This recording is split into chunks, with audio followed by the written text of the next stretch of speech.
چەندین ساڵە قسە و باز لەسەر دەروازە سنووریەکان لە هەرێمی کوردستان دەکرێت و سەرباری ئەوەی بە سەرچاوێکی گەورەی کۆکردنەوەی داهات ناوزەند دەکرێت، هاوکات زۆرترین گومانی لەبارەوە دەکرێت کە ئاخۆ داهاتی کۆکراوی خاڵە سنووریەکان چەندە و چەندی دەچێتە خەزانەی حکومەت.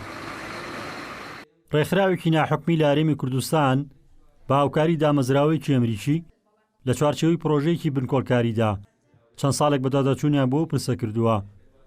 سەرپەرشتیارەکەشی دەڵێت سەرباری ڕاگەیاندنی پرۆژە یاسای چاکسازی و هەوڵی چەسپاندنی شەفافیت لە داهاتی خاڵە سنووریەکان کەچی ناڕوونی و گەندەڵی زۆر لە بەهادەردانی داهاتەکاندا هەیە. گرفته هەیە لە خاڵە سنووریەکان کە بە تایبەتی مەسەلەی بەهەداردانە، ینی یەک لە کێشەکانەکە بەشێکی بە تایبەتی لە 10 ساڵی ڕابردوو دەیان کۆمپانیا لە خاڵە سنووریەکان دروست کراوە کە داهاتێکی زۆری خاڵە سنووریەکان بۆ کۆمپانیەکان دەکرێتەوە.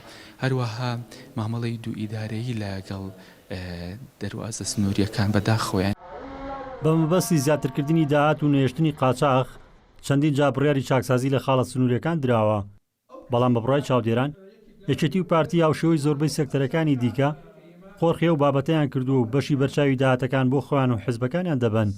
ناغ یەکەمەوە کە شتەکان ئەفرۆشرێت و داخڵ ئەبێت و پارەکە دەستێکەوێت حکوومەت یاریمی کوردستان و ئەچێتە خەزانەی مرکزی، هەموو قۆناغەکان پێویستیان بە پیاچوونەوەیە لە لاینی دەسەڵاتی پەیوەندیدار لە لاینی پەرلەمانی هەرێمی کوردستانەوە بۆ ئەوی فعلەن ببێتە هۆکارێکی زۆر گرنگ بۆ زیادکردنی داهاتی گشتی و سپیکردنەوەی پارەش دەستپێک و سەرچاوەکەی بریتی بۆ لە دەروازە سنووریەکان.